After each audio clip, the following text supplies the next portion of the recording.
Hello, hi, welcome back to my channel. If you're an OG sub, then you might be like, Anime, what the heck? Like, you just did a new car tour a year ago. You're not wrong. It's slightly clickbait, not going to lie. My car is just in the shop. Didn't think that an oil change and a tire rotation would take this long, and I have this car for a couple of days, so I thought it would be fun to do a car tour, okay? Who doesn't love a good car tour? And I thought it would be kind of neat because this is the car that I was looking at also. My car is the Mercedes-Benz GLA300, and this one is the Mercedes GLC300. The one that I presently have is Mercedes' smallest SUV model, and then this one is the second largest, and I think their largest SUV is the GLB, and then there's the G-Wagon, but we're not going to talk about that. Anyways, I just wanted to share some of like the differences that I've noticed with this one, if I would still pick my car after driving this one. Okay, so this is the full front seat. For it being a larger car than the GLA,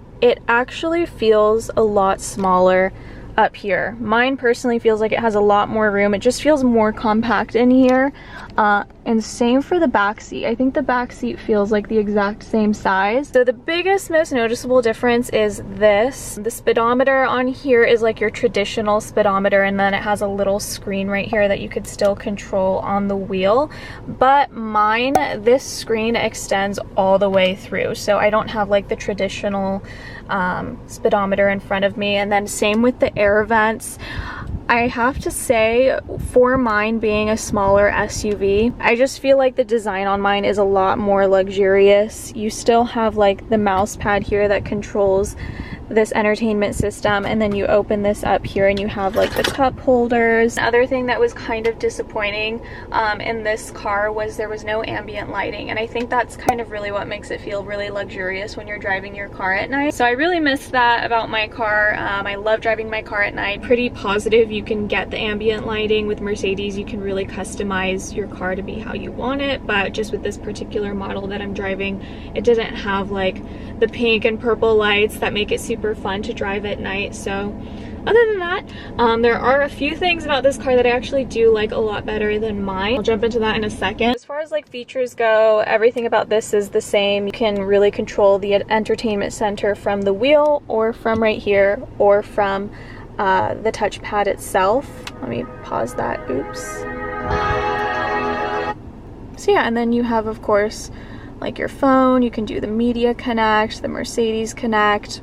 Then over here, the only noticeable difference is that this one has, you can control the headrest, and in my car you can't control the headrest. You can only control like the whole backside. And then my car, in order to adjust like the leg support, it doesn't have this part. Like, it has this bottom part for the full seat, but it doesn't have this knee support where you can control it, if that makes sense. So like in mine, you have to manually pull it out from under and adjust the wheel, move it front and back.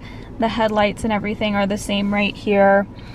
There are extra speakers right here, so that's like the number one thing that I immediately noticed when I got in this car. I personally drive with my music really loud. I'm sorry. I'm that person on the road. It's nothing personal. It's just my own preference. I love having my music loud, and the entertainment system, the speakers in this vehicle is so much better than mine. So I don't know. I kind of want to ask them about it and see if like there's any way to upgrade my speakers in my car, because this one is just so much better. Like, you can hear the audio better, the bass is better, it plays much louder, and I'm like, why is this not in my car? The second noticeable difference is the engine. It has the engine that shuts off. My car does that. You're at a stoplight, you can turn it off, you can turn the feature off. It's right here. On mine, it's on the start button, but what happens is if your car is in traffic or you're sitting at a red light, the engine will naturally shut off to preserve gas. With mine, when the engine turns on and off, you kind of feel the torque in the car when you press the gas pedal, whereas with this one, it just feels a lot smoother, a lot nicer. You don't feel like that rough stop and that rough go. That was kind of one thing where I was like, wow, this one drives a lot smoother and a lot nicer. Same features, like you have the little microphones up here where you can talk to the Bluetooth. You have the SOS where it calls, you know, like an ambulance or the police if you're in a car accident. Everything's just like pretty similar to my GLA. I didn't even look inside here. Nothing's in here. Even this is smaller. than mine. It's just strange that this is a bigger vehicle, but the interior feels a lot more compact. Do you have your seat heaters right here? It is presently 73 degrees out. We don't need to turn that on. And let's hop outside and go in the back. Okay, yeah, I'm just feeling like it's the exact same size as my GLA. You have two little air vents here. This thing in the middle comes down and opens up. Oh, I'm just gonna close that.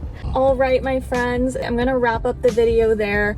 Altogether, I would say the pros with this one, I definitely like that it has a smoother drive as far as like the engine assist. I do like that the speakers are a lot better as far as the entertainment system goes, and I like that it sits higher up when I drive. It just feels a lot smoother. Altogether, I would still pick my car, the GLA 250. It just feels a lot more luxurious with the interior design. Also, even though my car is technically smaller, it feels a lot bigger on the inside, and I don't know why. Yeah, this one just feels like your more average basic car, but it's still very nice. I just like mine a lot better, so I can't wait to get my car back. Anyways, I'm gonna get going to end this video here. Thank you so much for watching. Give this video a thumbs up, give my channel a sub, and until next time, I'll see you in another video soon. Bye.